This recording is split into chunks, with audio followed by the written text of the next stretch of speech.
How to delete comment history on TikTok. Hello people. Let me show you how you can delete comment history on TikTok. Open the TikTok application.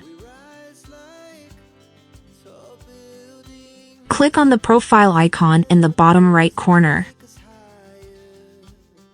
Then click on the three horizontal lines in the top right corner of the screen. In the menu, select the option Settings and Privacy by clicking on it.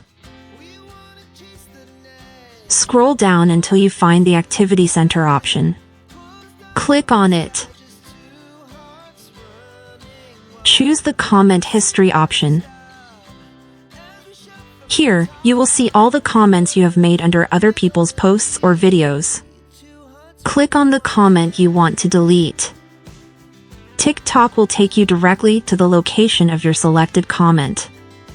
Long press on the comment until a menu appears. Click on Delete. Your comment is now deleted. You can repeat the process as many times as you want to delete additional comments. Like the video if you found it helpful and follow the channel for more tutorials.